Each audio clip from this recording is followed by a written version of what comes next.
যেন না ঢুকে। মা মানাল ইখলাস, ইখলাস কি? তাসফিয়াতুল আমালি মিন তালাবি আওয়াজিন ওয়া গারজি আরজিন ওয়া রুয়াতি রিয়াইন, এমন কাজ, এমন আমল যেটা একমাত্র আল্লাহকে সন্তুষ্ট করার জন্য হবে। ইন্না সালাতি ওয়া নুসুকি ওয়া মাহইয়ায়া ওয়া মামাতি লিল্লাহ ওয়া মামাতি লিল্লাহি রাব্বিল আলামিন।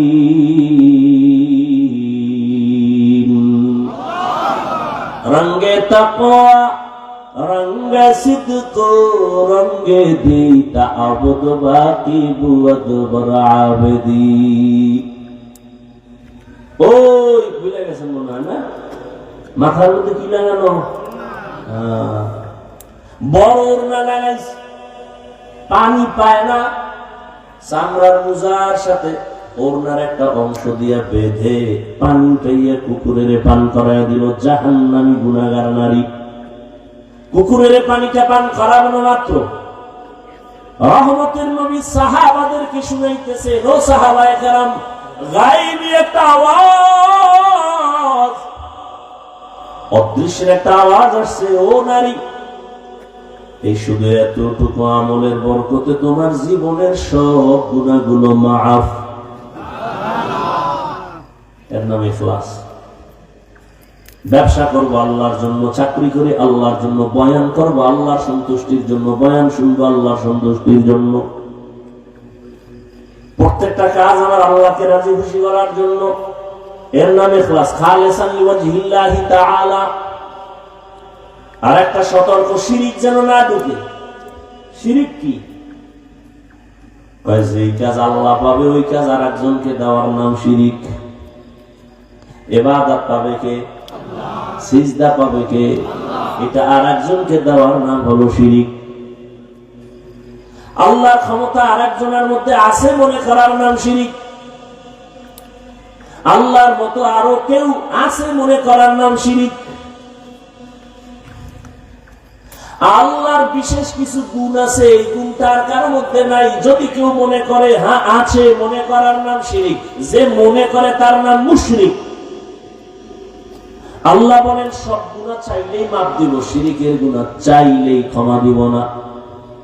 ইন্নাল্লাহা লা ইয়াগফিরু আন ইউশরাকা বিহি ওয়া ইয়াগফিরু মা দুনা যালিকা লিমান ইয়াশা ওয়া মান ইউশরিক বিল্লাহ ফাকাদ ইফতারা ইসমান আযীমা ওয়া মান ইউশরিক বিল্লাহ ফাকাদ দাল্লা দালালান বাঈদা ওয়া মান ইউশরিক বিল্লাহ ফাকাদ হারামাল্লাহু আলাইহিল জান্নাহ।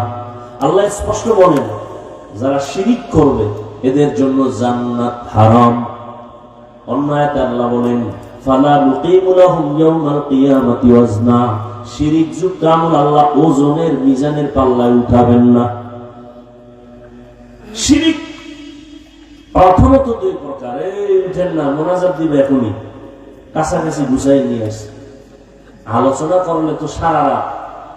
এটা এমনই এক জগৎ, কিয়ামত পর্যন্ত বয়ান চলবে, বয়ান চলবে, বক্তা আজ আসি আমি থাকবো না, আরেকজন আসবে, চলতে থাকবে, তৃপ্তি হবে না এই মুমিনের।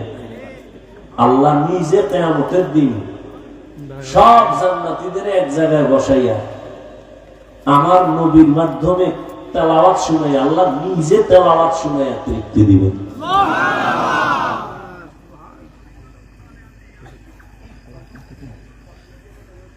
শিরিক প্রথমত দুই প্রকার, শিরিক ফি জাত, শিরিক ফি সিফাত। এই দুইটাকে ভিন্ন নামে বলে শিরকে আসগর, শিরকে আকবর। এইটাকে আরেক নামে বলে শিরকে জলি, শিরকে খফি। টোটাল শিরিক পাঁচ প্রকার। শিরিক ফিল ইবাদত, শিরিক ফিল হুকুম, শিরিক ফিল ইলম, শিরিক ফিস সামঈ ওয়াল বাসার, শিরিক ফিল কুদরত। এই পাঁচ প্রকার শিরিক। গায়বের ইলম কার? বলেন। কেউ যদি মনে করে আল্লাহ ছাড়া অন্য কেউ গায়ব জানে, মনে করার নাম শিরিক। যারা মনে করবে তারা মুশরিক। ও আমার ভাইরা, যুবক বাবারা, বৃদ্ধ বাবাজি, পর্দার আড়ালের মা বোনেরা, মূল কথা আমি যেটা বুঝাইতে চাই, আল্লাহ বিবেক দিয়েছেন, চিন্তা করবেন যদি রবের মোলাকাত চান তো আমল লাগবে। আমাকে একটু জবাব দেন, নবীজির গুনাহ ছিল নি? সবাই একমত? নবীর মতো দামি কেউ আসেনি? সেই নবী নামাজ পড়ছেননি? কত ওয়াক্ত? বলেন বলেন। শুধু 5 ওয়াক্ত? ইশরাক পড়ছেন? আউয়াবিন, চাষ, তাহাজ্জুদ? সবাই একমত? সাহাবায়ে কেরাম পড়ছেন? পড়ছেন? আপনারা হেদের থেকে বড় বুজুর্গ না? হ্যাঁ, আপনারা কোন সূরায় শিখাইছে যে বেশি আমল লাগে না? কোন সূরায় শিখাইছে আপনারা? কোন বেঈমানে শিখাইছে আপনারা?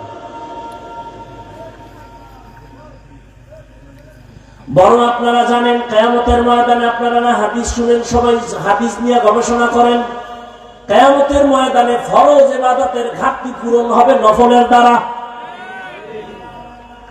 কি ওলামায়ে কেরাম সাক্ষী দেন নাই হাদিসে? ফরজ আমলে ঘাটতি আছে না নেই? এটা পূরণ হবে কি দিয়া? নফল দিয়ে।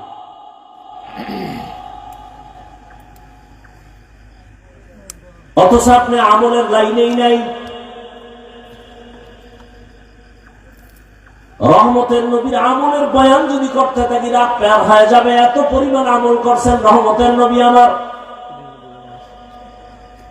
রহমতের নবী নামাজে দাঁড়ায় থাকতে থাকতে পা মোবারক ফুলে যাইতো, হাত্তা তারিমা কদামা। হাদিসের ইবারত, নবীর পা ফুলে গেছে। আম্মা জান আয়েশা বলেন, এত কষ্ট কেন করেন? রহমতের নবী বলেন, আফালা আকুনা আবদান শাকুরা। রহমতের নবী এত পরিমাণ নফল আমল যার আমল নামায় থাকবে, সে হবে হাসরের ময়দানে বাদশা।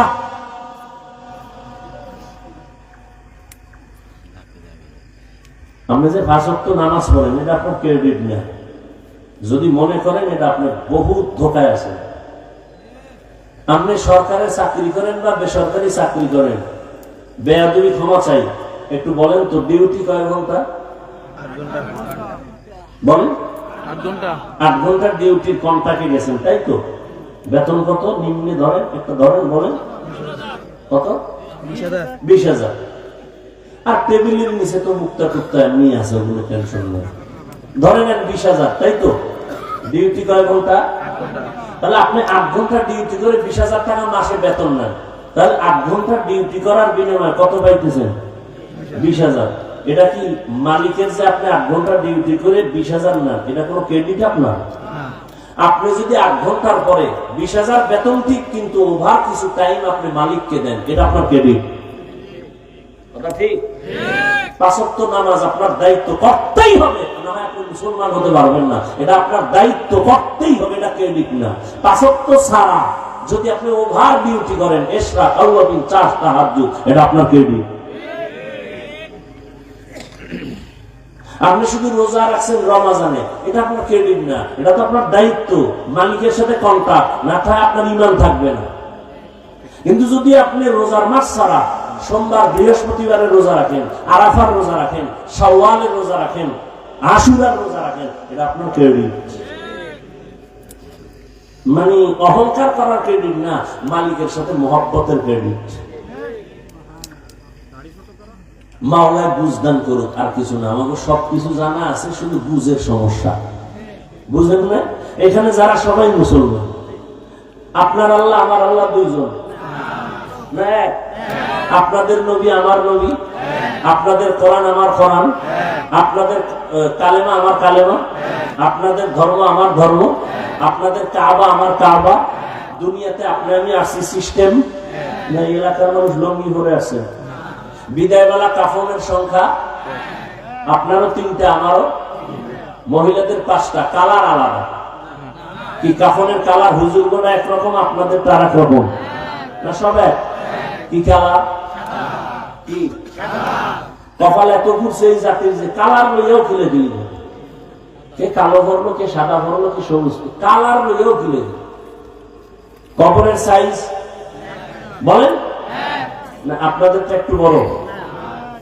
কবরে রাখার পরে প্রশ্ন হবে কয়টা?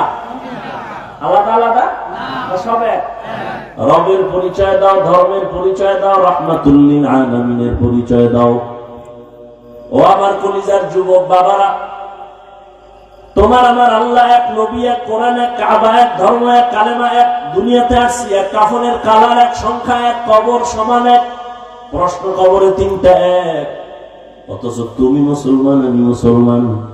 আজকে আমি টুপি খুলতে গেলে লজ্জা পাই, আর তুমি কেমন মুসলমান যে তুমি টুপি দিতে গেলে বড় লজ্জা পাও।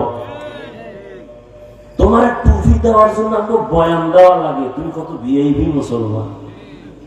আমি দাড়ি কাটতে লজ্জা পাই, তুমি কেমন মুসলমান যে দাড়ি রাখতে লজ্জা পাও।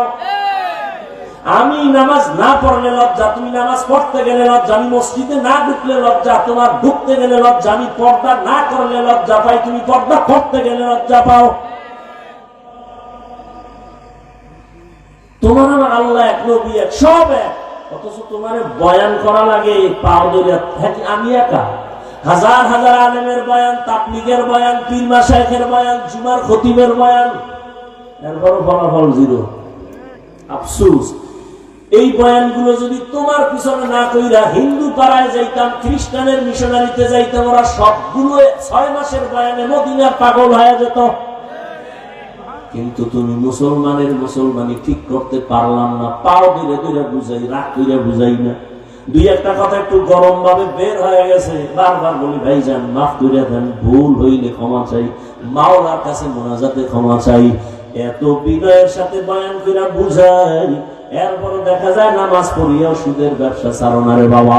নামাজ পড়ো, ঘুষ খাও, নামাজ পড়ে মিথ্যা বলো, নামাজ পড়ে ভাইয়ের হক নষ্ট করো, বোনের হক নষ্ট করো, মা বাবার সাথে বেয়াদবি, নামাজ পড়ে আবার কোরআনের বিরুদ্ধে, ইসলামের বিরুদ্ধে, আলেমের বিরুদ্ধে লেখালেখি করো। বাবা বলো আর কতদিন? জীবনে তো গুনাহ কম করো না রে বাবা। আমি যে এতক্ষণ বয়ান শুনাইতেছি একবারও কিন্তু বলি নাই এই যুবকেরা আমার মতো পাস করলি লাগাও। আমি কওমি মাদ্রাসার তাজা সন্তান, তুমি কওমিতে যাও, একবারও বলি নাই। আমি তাবলীগের লাইনের সন্তান, আমি পীর সাহেবদের মুরিদ, আমি একবারও বলি নাই তুমি ওই লাইনে যাও। আমি কি বুঝাইতে চাই রে বাবা? আমার শেষ কথা হলো এটা, খেয়াল করো যুবক বাবারা। তুমি স্কুলে পড়ো, আলহামদুলিল্লাহ, কলেজে পড়ো, আলহামদুলিল্লাহ। আমি দোয়া করে গেলাম তুমি ডাক্তার হও, ইঞ্জিনিয়ার হও, প্রফেসর হও, তুমি একজন কলামিস্ট হও, সাংবাদিক হও, তুমি একজন এমপি হও, তুমি ডিসি হও, এসপি হও, ওসি হও, তবে একটা ছোট দাবি, বেয়াদব হইও না, খবরদার। কি হইও না? এখন তুমি বলবা হাফিজ ভাই বেয়াদব হব না, তার ব্যাখ্যা কি? 1 নম্বর ব্যাখ্যা, বেয়াদবি করবা না মা বাবার সাথে, করলেই তোর মরণ, মরবি না, পঙ্গু হয়ে বিছানায় কাঁদবি। নাম্বার 2, শিক্ষকের সাথে বেয়াদবি যেন না হয়। নাম্বার 3, ওলামায়ে কেরাম মুরব্বির সাথে যেন বেয়াদবি না হয়। এই 3 জায়গা থেকে নিজেকে বাঁচায় যদি ডাক্তার হও, শুধু এই বাগেরহাটের ডাক্তার না, পুরা দেশের মধ্যে সুনাম সম্মান কলা ডাক্তার হইতে পারবা। যদি মা বাবার দোয়া নিয়া, শিক্ষকের দোয়া নিয়া, আলেমদের নেক নজর নিয়া প্রফেসর হও, ইঞ্জিনিয়ার হও, আদর্শমান ইঞ্জিনিয়ার, এ এলাকার না পুরা দেশের মধ্যে সুনাম, তোমার সম্মানের চেয়ার রেডি থাকবে তোমার জন্য। আর যদি বেয়াদবি করে ডাক্তার হও, তাহলে জুতা খাইয়া তাসলিমার মতো দেশ থেকে পালিয়ে যেতে হবে। এমবিবিএস ডাক্তার হইয়াও কিন্তু কত কপাল ঘুরছে, বোরকার বিরুদ্ধে বহু বয়ান কইরা কিন্তু শেষমেশ বোরকা ভরিয়েই ভালাইছে। আমরা বরিশালে কয় না, যে যাকে নিন্দে সে তাকে ফিন্দে। যেই বোরকার বিরুদ্ধে বিষোদ্গার করলো সে তাসলিমা বোরকা ভরিয়া ভালাইলো। ভাইরা আমার, তুমি ইঞ্জিনিয়ার হও, ওএসপি হও, ডিসি হও, তবে মা বাবার বরদোয়া যেন কপালে লাগে না জীবন শেষ। শিক্ষকের বরদোয়া যেন লাগে না। কারণ মা বাবার চোখের পানি আর দোয়া ছাড়া আল্লাহর কসম আমি চেয়ারে বসতে পারি নাই। তবে আমার আব্বা আম্মা বৈশা বৈশা বয়ান শিখায় নাই।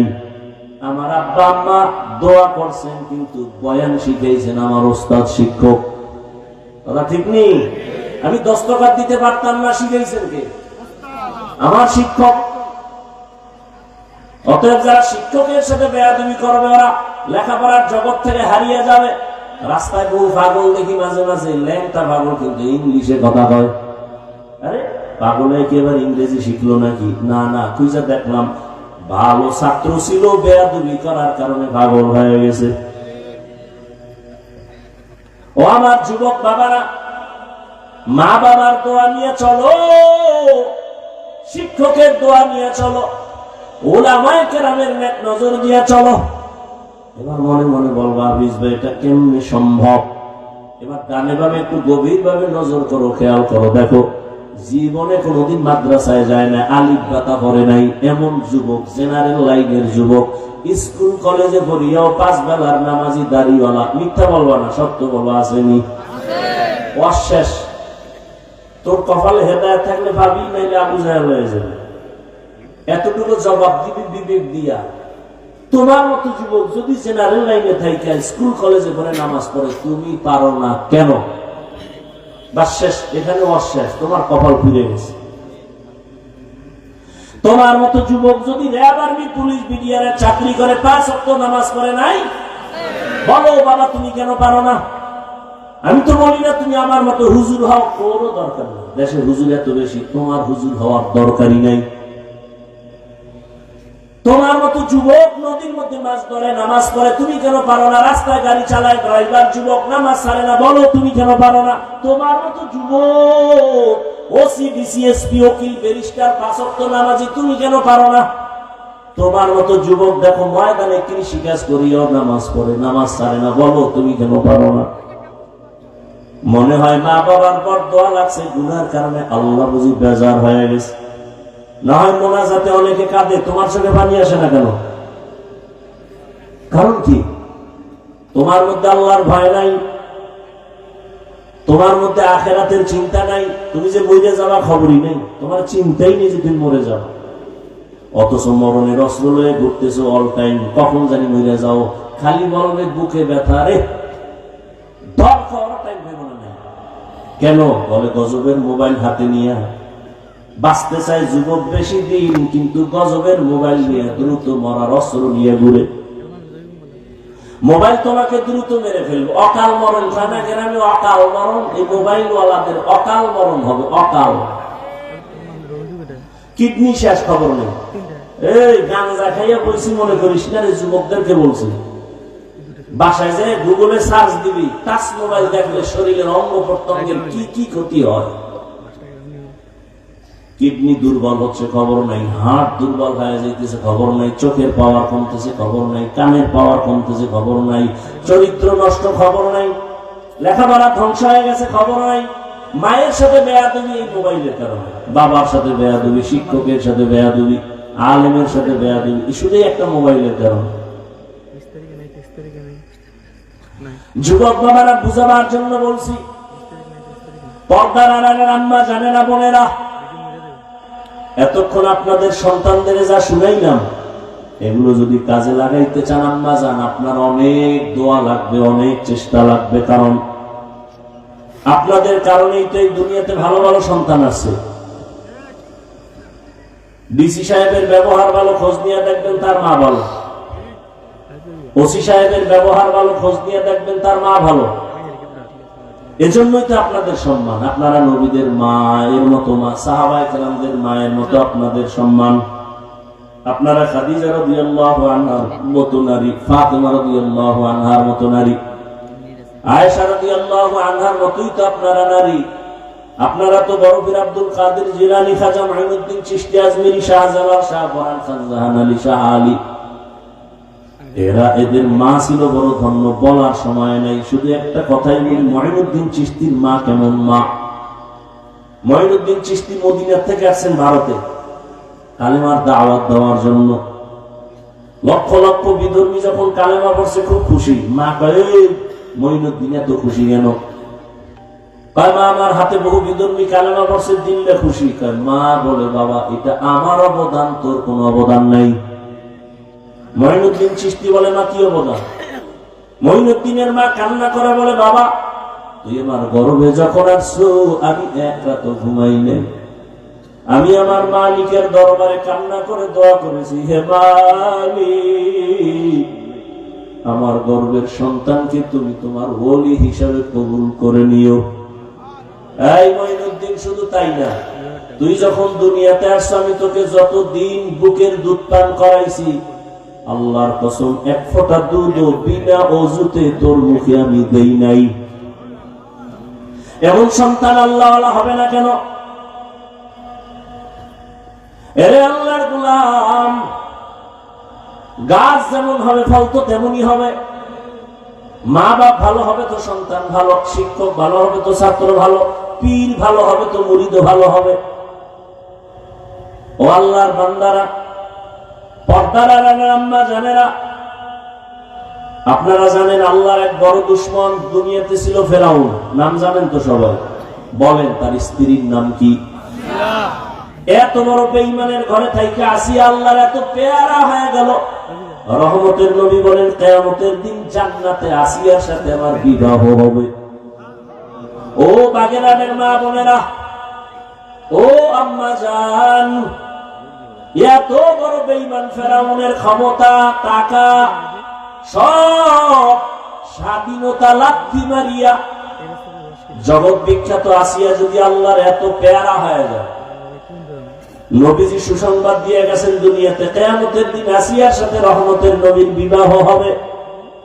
এরে আম্মা জান, আপনার স্বামী তো ফেরাউনের মতো খারাপ না।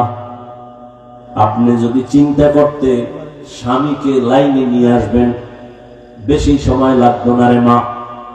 আপনি যদি স্বামীকে বলতেন, স্বামী আমার মা বাবার মায়া আদর ছাড়িয়া তোমার ঘরে আসি, না খাইয়া থাকলেও তোমার সংসারে আসি, খাইয়া থাকলেও আসি, তবে জীবনে তোমার কাছে একটা দাবি আমার, জীবনে কোনোদিন হারাম টাকা কামাই করে মাল ঘরে আনবা না, হারাম খাইয়া নিজেদের রক্ত নাপাক করবো না, সন্তানের রক্ত নাপাক করতে দিব না। প্রত্যেকটা মা যদি স্বামীকে বলতেন, কোন স্বামী হারাম মাল ঘরে নিতে পারত না, ঠিক নেই? এবং প্রত্যেকটা মা যদি মনে করতেন স্বামী মরিয়া গেলে সব তো আমার, তাহলে আমি স্বামীর সম্পদ কেন গোপনে গুনাহের কাজে ব্যয় করি?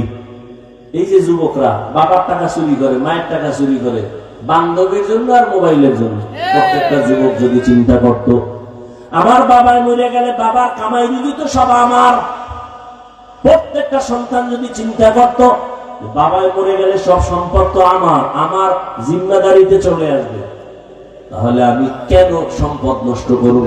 মূলত বাবারটা নষ্ট করো না রে বাবা, নিজেরটাই নষ্ট করো। একটা কথা লিখে রাখিস ঘরের দরজায়, কোটি কোটি টাকাও যদি কামাই করে, আর এই ঘরের মধ্যে যদি কেউ চুরি করে আর টাকা হারাম পথে ব্যয় করে, ওই টাকায় কোনোদিন বরকত আসবে না, লিখে রাখিস। তাহলে নিজে বাবার ক্ষতি করো না, নিজের ক্ষতি করলা। এখনো সময় আছে, তওবা করে নাও। মা বোনদের বলবো, মা আপনার মতো কত মা এই এলাকায় এখনো আছে, খোঁজ নেন। বহু মা আছে পর্দা করে, স্বামীর মাল হেফাজত করে, মোবাইলে সময় নষ্ট করে না, নামাজ ছাড়ে না। বলেন আম্মা জানেন আপনারা কেন পারেন না? এখনো তওবা করে নেন। যুবক বাবারা এখনো তওবা করে নাও। জীবনে মা বাবারে কষ্ট দিবে না, আর কোনদিন শিক্ষকের সাথে বেয়াদবি করবা না, ওলামায়ে কেরামের দোয়া নিয়ে চলবা। জীবনে দূরের থেকেও বেয়াদবি করে নিজের ক্ষতি করবা না রে বাবা।